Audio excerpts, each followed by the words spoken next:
Je dois contrôler régulièrement l'état des balais d'essuie-glace? Réponse A, oui.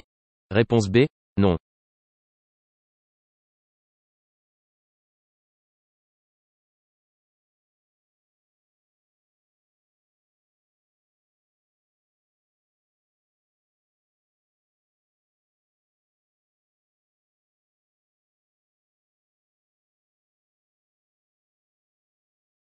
Il faut savoir que les balais d'essuie-glace sont fabriqués avec une matière caoutchouteuse. Cela agit comme une raclette. Le risque de circuler avec des balais d'essuie-glace défectueux est une mauvaise visibilité en cas d'intempérie. En effet, ils peuvent se craqueler et s'user plus rapidement, surtout l'été. C'est pour cela qu'il faut les contrôler régulièrement. Réponse A. Une bonne installation au poste de conduite permet la sécurité du conducteur. Réponse A, oui. Réponse B, non. D'éviter la fatigue. Réponse C, oui. Réponse D, non.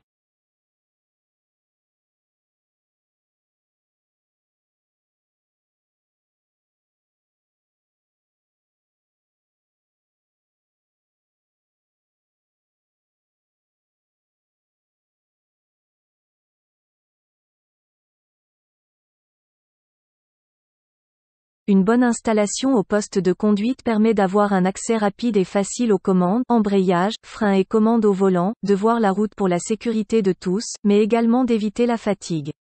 En effet, une mauvaise installation au poste de conduite entraîne une fatigue musculaire, ce qui est désagréable pour le conducteur et dangereux. Réponse A et C.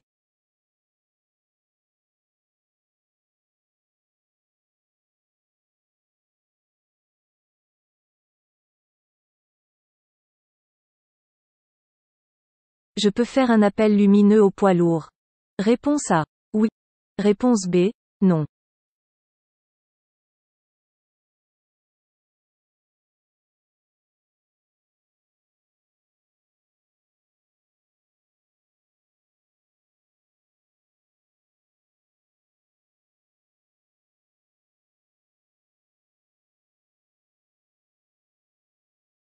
Je viens de m'insérer sur l'autoroute et le camion s'est déporté dans la voie du milieu afin de faciliter mon insertion. Je ne dois en aucun cas accélérer et je dois laisser le poids lourd finir son dépassement. Afin qu'il puisse se rabattre dans de bonnes conditions, je peux lui faire un appel lumineux pour lui indiquer que sa remorque m'a dépassé et qu'il peut se rabattre en toute sécurité. Réponse A. Dans les embouteillages, un véhicule consomme plus. Réponse A. Oui. Réponse B. Non. Pollue plus. Réponse C. Oui. Réponse D. Non.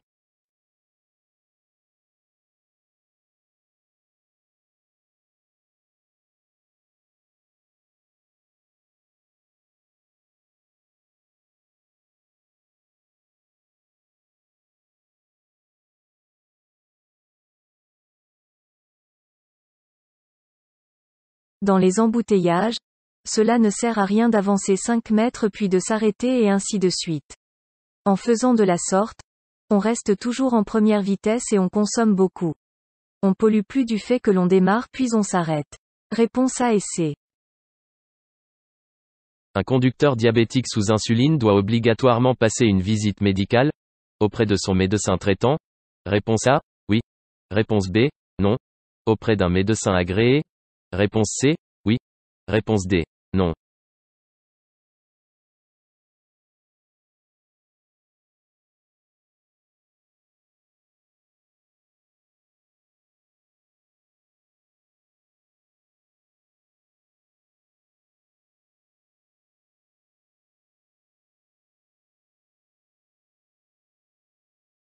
Être diabétique n'empêche pas de passer son examen du permis de conduire ou d'avoir son permis. Mais la maladie peut entraîner des troubles ophtalmologiques et une hypoglycémie. Bien que tout conducteur de véhicule doit se tenir constamment en état et en position d'exécuter commodément et sans délai toutes les manœuvres qui lui incombent, un conducteur diabétique doit passer une visite médicale devant un médecin agréé pour évaluer le type de diabète et savoir s'il faut maintenir ou non le permis de conduire. Réponse B et C. Le marquage sur la chaussée autorise le dépassement de ce cycliste? Réponse A. Oui. Réponse B. Non. Je dépasse ce cycliste immédiatement. Réponse C. oui. Réponse D, non.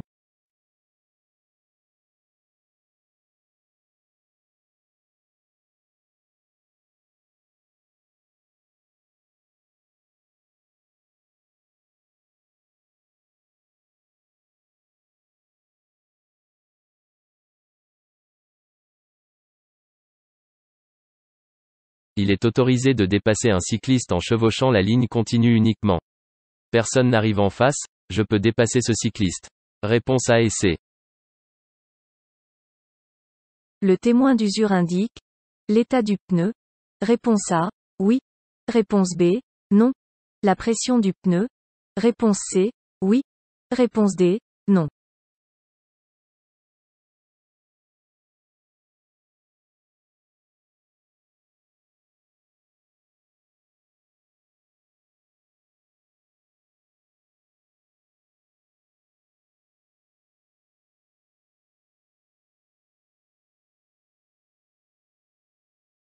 Le témoin d'usure d'un pneumatique est repérable grâce aux lettres TWI ou encore via un petit triangle présent sur le flanc du pneu. Les témoins sont des petites bosses présentes dans les rainures de la bande de roulement. Quand la hauteur de la gomme arrive au niveau de ces bosses, cela signifie que les pneus sont usés et doivent être changés. Les sculptures doivent avoir une profondeur minimum de 1,6 mm. Réponse A et D. Je suis responsable d'un accident mettant en cause un tiers, mais je ne suis pas assuré, je devrais payer les dégâts. De mon véhicule? Réponse A, oui. Réponse B, non. De l'autre véhicule? Réponse C, oui. Réponse D, non.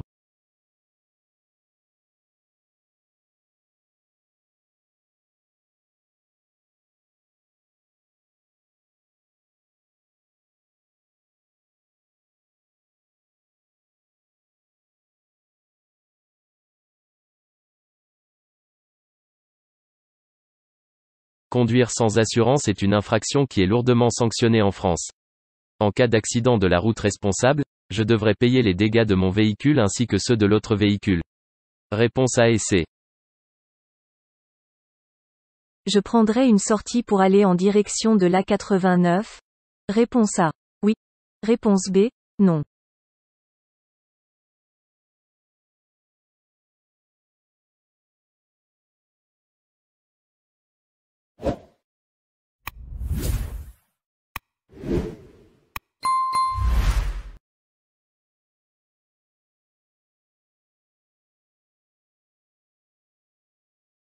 Ce panneau annonce que je serai en présence d'une bifurcation d'autoroute à 200 mètres.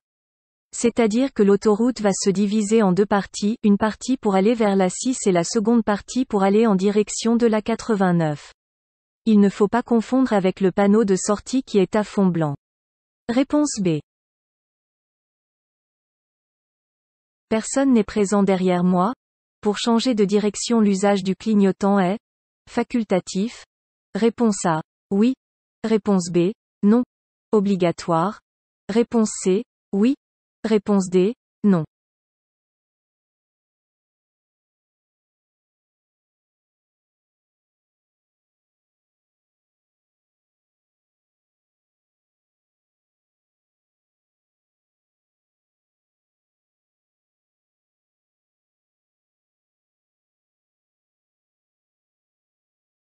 Des usagers peuvent arriver à tout moment. L'usage du clignotant est très utile et obligatoire pour informer de mon intention de changer de direction. Même en l'absence d'autres usagers de la route. Réponse B et C. Quelle que soit la taille d'un chien, il doit être attaché. Réponse A, oui. Réponse B, non.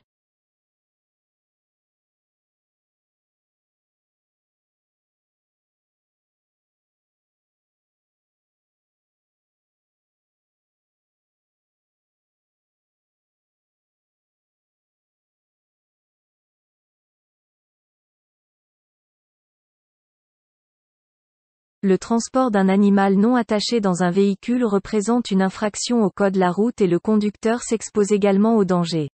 En effet, un animal non attaché devient un lourd projectile en cas de choc. Peu importe la taille du chien, il doit être attaché. Réponse A.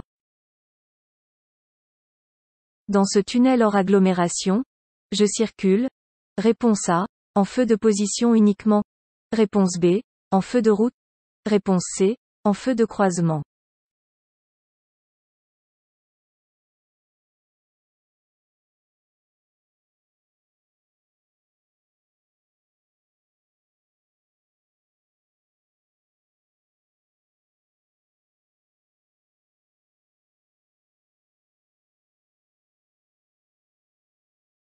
Dans ce tunnel hors agglomération, la chaussée est éclairée en continu.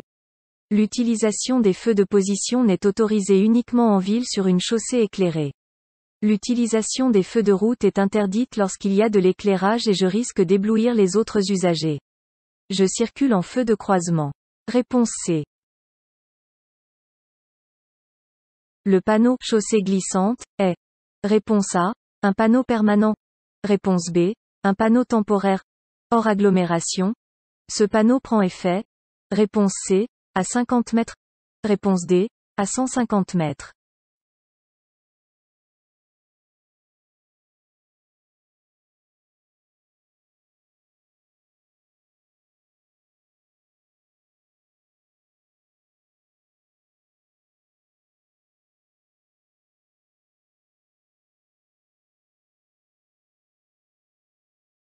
Ce panneau annonce une chaussée particulièrement glissante. Hors agglomération, il prend effet à 150 mètres. Ce panneau à fond blanc est un panneau de danger permanent.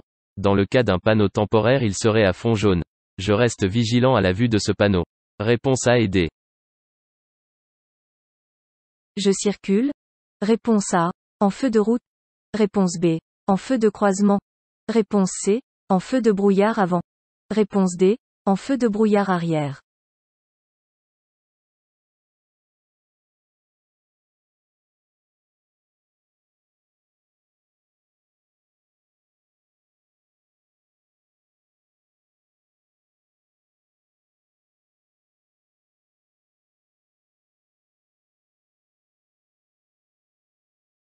Je circule hors agglomération sur une route non éclairée.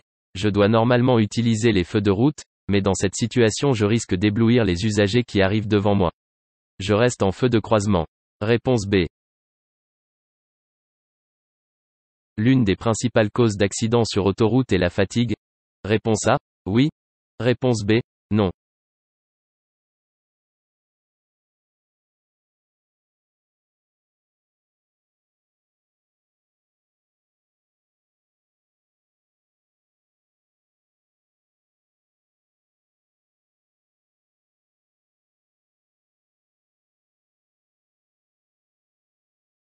La fatigue au volant peut se traduire par un état de somnolence.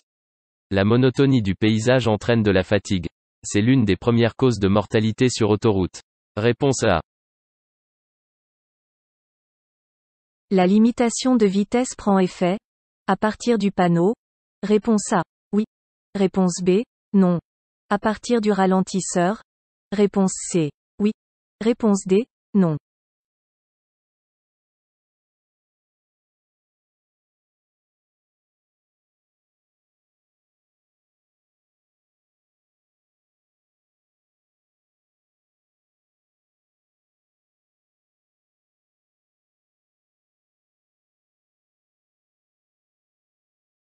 Les panneaux de danger prennent effet à 50 mètres en agglomération comme c'est le cas ici. Les panneaux d'interdiction, ici le panneau vitesse limitée à 30 km/h, prennent effet à partir du panneau jusqu'à la prochaine intersection incluse ou jusqu'au panneau de fin d'interdiction. Réponse A et D. Téléphoner avec un dispositif intégré au véhicule en circulation et sans risque. Réponse A, oui. Réponse B, non.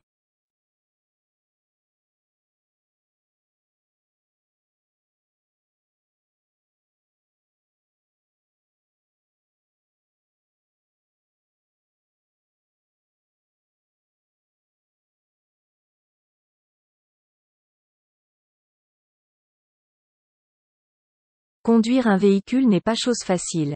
En effet, il faut en permanence être concentré et vigilant pour notre sécurité et celle des autres. Conduire tout en téléphonant perturbe énormément notre sens de la vue.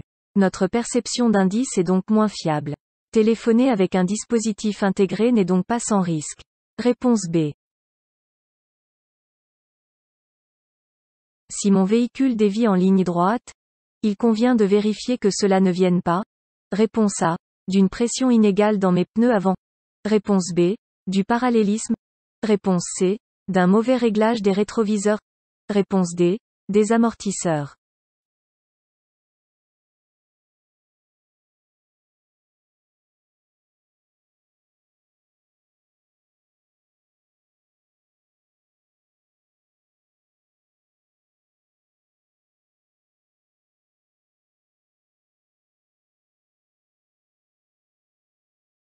Lorsque mon véhicule tire sur la gauche ou la droite, je dois l'emmener chez le garagiste.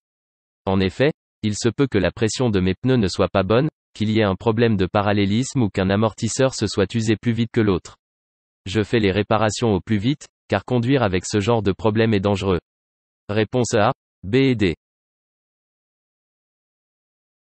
Ma voie est interdite aux camions dans le but de réduire le trafic. Réponse A, oui. Réponse B, non.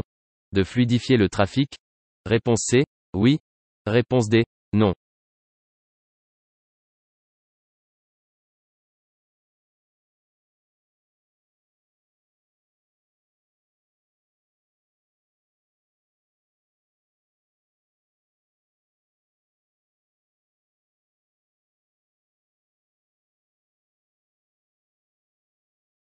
Au-delà de 2 voies, la voie la plus à gauche est interdite aux véhicules tractant remorques ou caravanes de plus de 250 kg. Ils n'ont que les 2 voies de droite pour circuler ou effectuer leur dépassement. Cela ne réduit pas le trafic mais fluidifie la circulation. Réponse B et C.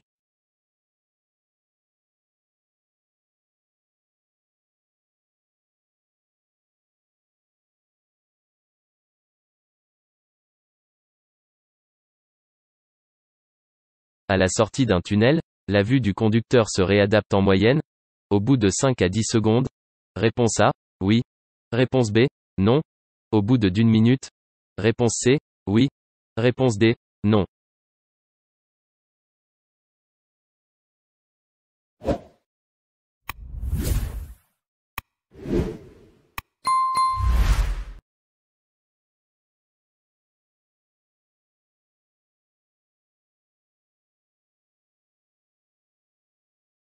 « 90% des informations passent par les yeux. C'est pour cela qu'il est important de faire contrôler sa vue régulièrement. À la sortie de ce tunnel, je vais être ébloui par la luminosité extérieure. La vue d'un conducteur se réadapte au bout 5 à 10 secondes en moyenne. Le temps d'adaptation augmente avec l'âge. Il était conseillé de ralentir avant la sortie d'un tunnel. Réponse A et D. Pour aider la victime en attendant les secours, je peux lui donner à boire. Réponse A, oui. Réponse B, non. La couvrir. Réponse C, oui. Réponse D, non.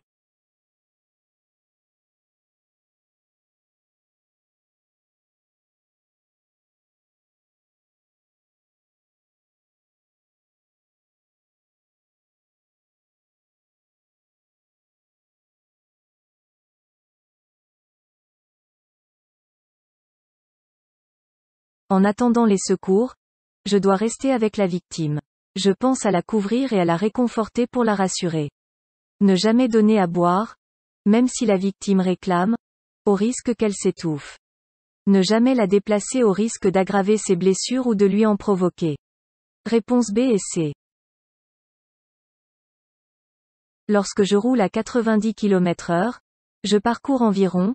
Réponse A, 20 mètres par seconde. Réponse B, 30 mètres par seconde. Réponse C, 40 mètres par seconde. Réponse D, 50 mètres par seconde.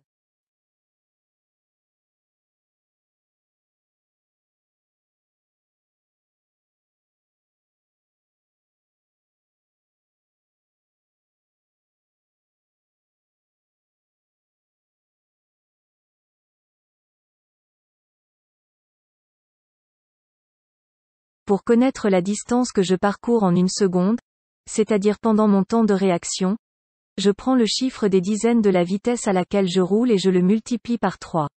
À 90 km/h, 3 fois 9 est égal à 27 mètres à la seconde. Réponse B. Les voyants allumés sur tableau de bord correspondent, Réponse A, à la batterie. Réponse B, à une pression insuffisante d'un pneumatique. Réponse C, au frein à main.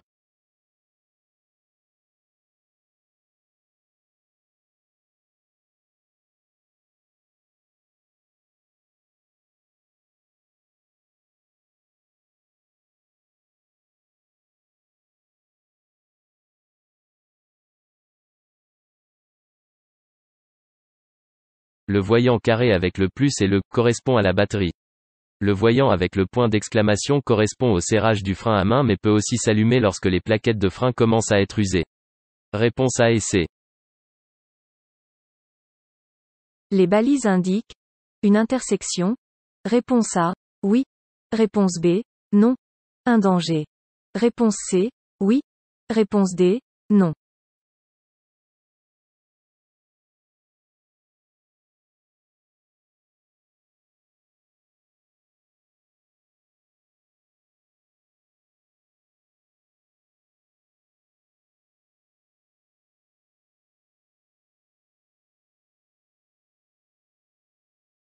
Les balises à droite indiquent une intersection.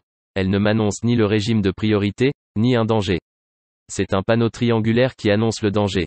Je dois adapter mon allure. Réponse A et D.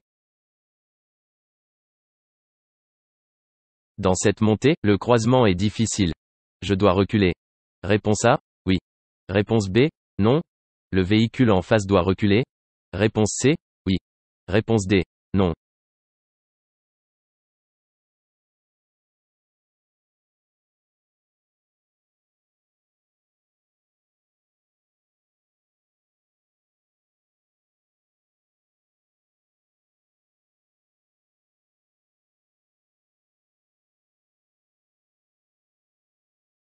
Lorsque le croisement est difficile, comme c'est le cas ici, c'est au véhicule descendant de reculer. Réponse B et C. Sur cette voie de décélération, je dois circuler à 70 km/h. Réponse A, oui. Réponse B, non.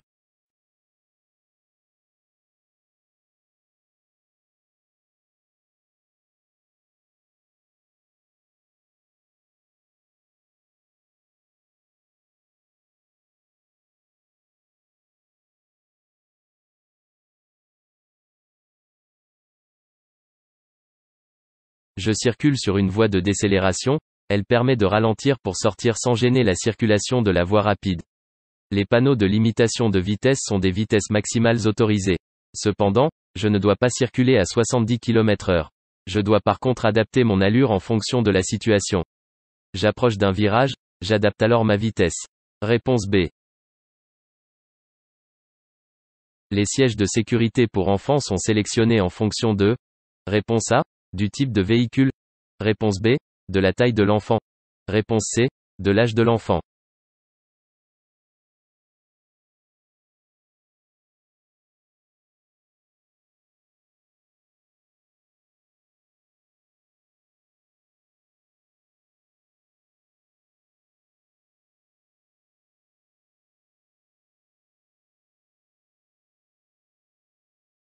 Lors d'un accident, un siège auto-dos à la route permet de réduire le choc sur les parties vulnérables du corps du bébé, à savoir la tête et le cou. Voilà pourquoi l'utilisation d'un siège homologué dos à la route améliore la sécurité. Il est indispensable d'attacher le bébé dans le siège, ainsi que de fixer le siège dans le véhicule. Ces sièges sont sélectionnés en fonction de la taille et de l'âge de l'enfant. Réponse B et C. Après l'obtention du permis, suivre la formation complémentaire post-permis permet de réduire mon délai probatoire.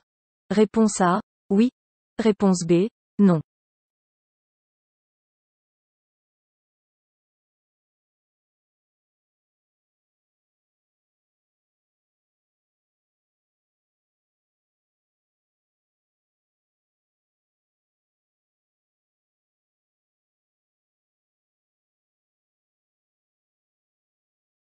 Pour réduire la période probatoire suite à l'obtention du permis de conduire, il est possible d'effectuer une formation complémentaire, une formation post-permis.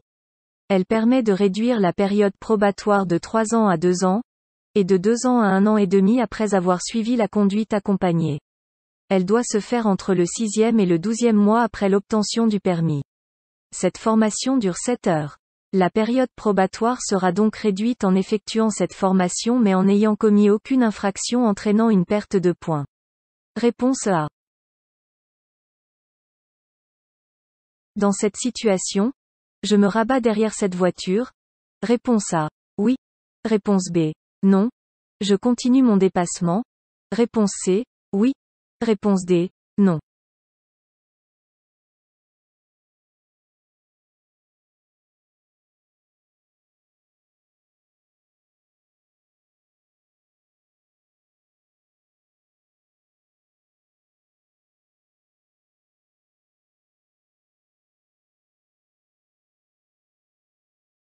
On m'annonce une fin de créneau de dépassement à 200 mètres. Il me faut en moyenne 250 mètres pour dépasser une voiture. Je n'ai pas assez de distance pour la dépasser. Je me rabats derrière. Réponse A et D. Avant de partir, il est important de faire le tour de son véhicule. S'il est neuf. Réponse A. Oui. Réponse B. Non. S'il est ancien. Réponse C. Oui. Réponse D. Non.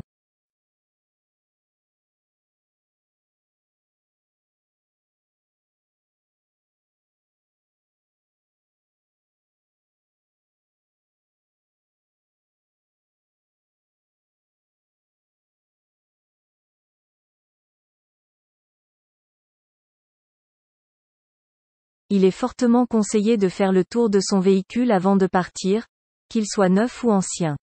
Il faut penser à regarder l'état des pneumatiques et des feux, mais aussi la présence d'un obstacle devant ou derrière. Réponse A et C.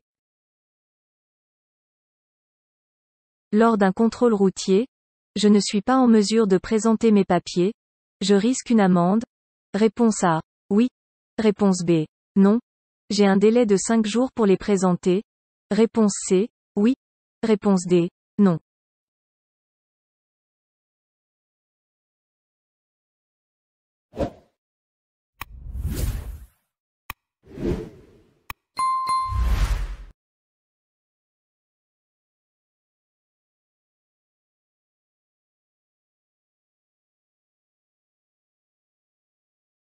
Tout conducteur doit être en mesure de présenter ses papiers lors d'un contrôle. Dans le cas contraire, je risque une amende avec obligation de présenter les documents demandés dans un délai de 5 jours. Si je ne respecte pas le délai, l'amende sera majorée. Réponse A et C. Pour un court trajet, le véhicule le moins adapté est. Réponse A, le vélo. Réponse B, la marche à pied. Réponse C, la voiture.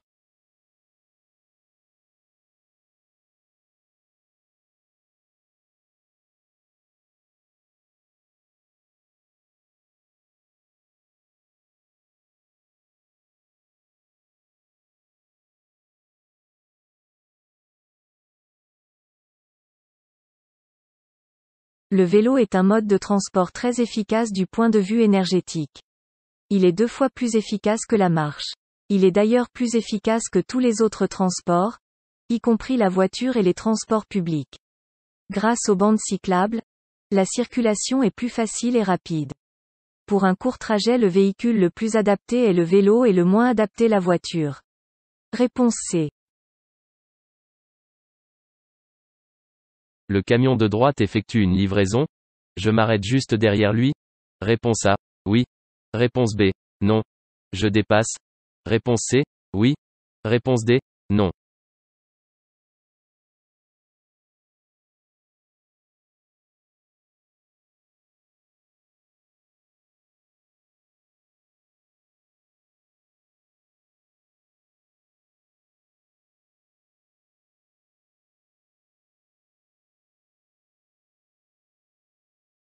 Lorsqu'un véhicule effectue une livraison, on ne sait jamais pour combien de temps celui-ci peut rester à cet endroit. J'évite de m'arrêter derrière lui afin de ne pas me retrouver coincé par la circulation. C'est pour cela que je vais me déporter immédiatement pour le dépasser. C'est ce que l'on appelle l'anticipation. Réponse B et C. Cette commande sert à. Réponse A. Régler le rétroviseur droit. Réponse B. Régler le rétroviseur gauche. Réponse C. Régler le rétroviseur intérieur. Réponse D. Régler les suspensions de la voiture.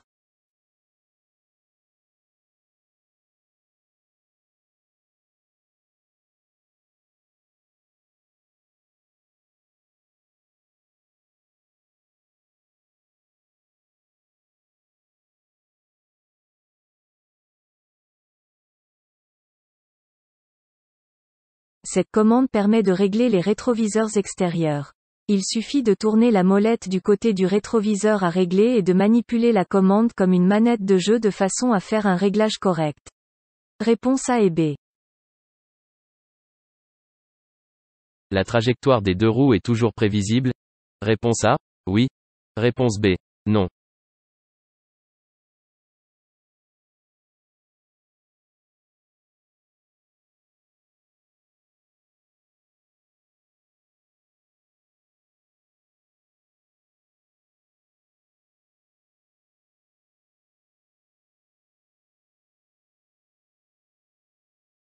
Les deux roues sont vulnérables et imprévisibles.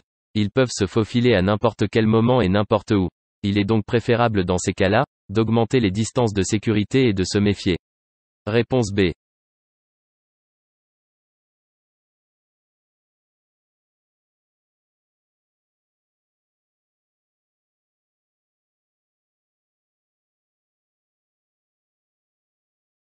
Je peux m'engager immédiatement après le piéton? Réponse A, oui. Réponse B, non.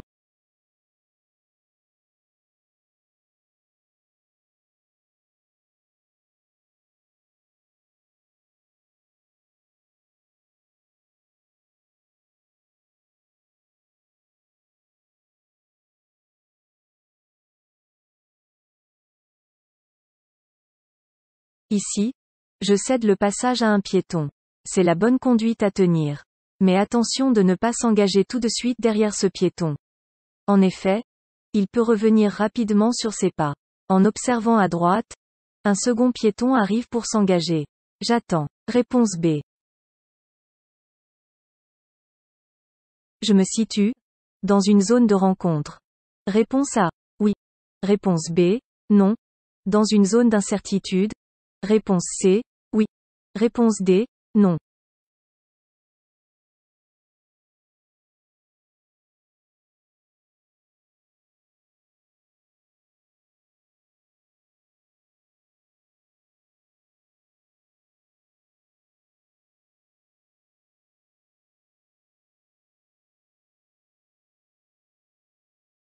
Une zone de rencontre est représentée par un panneau avec différents usagers pouvant se rencontrer comme des cyclistes, des piétons ou des véhicules motorisés mais ayant une vitesse limitée à 20 km/h. Aucun panneau ne l'indique. Je suis en agglomération avec de chaque côté de la chaussée des piétons. Je suis donc dans une zone d'incertitude car les piétons peuvent rapidement changer de trajectoire ou traverser à tout moment. Réponse B et C. Je suis bien placé pour. Réponse A. Aller à gauche. Réponse B. Aller à droite.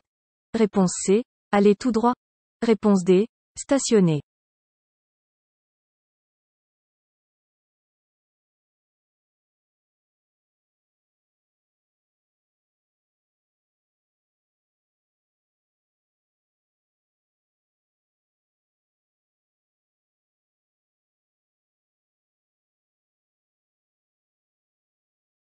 La voie du milieu est destinée à continuer tout droit. La voie de gauche à aller à gauche et la voie de droite pour aller à droite. Réponse C. Le système stop et start permet de faire une économie de carburant d'environ 10%. Réponse A. Oui. Réponse B. Non.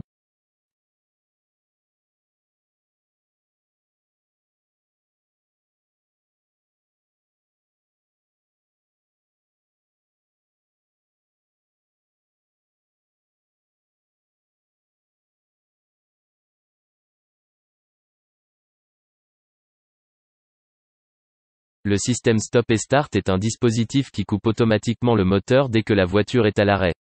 Il suffit d'appuyer sur la pédale d'embrayage ou sur l'accélérateur pour que le moteur se remette en route. Cela permet de faire des économies de carburant d'environ 10%, donc de moins polluer. Réponse A. Le régulateur de vitesse permet de maintenir une vitesse constante. Réponse A, oui. Réponse B, non. Peut se désactiver avec l'accélérateur. Réponse C, oui. Réponse D, non.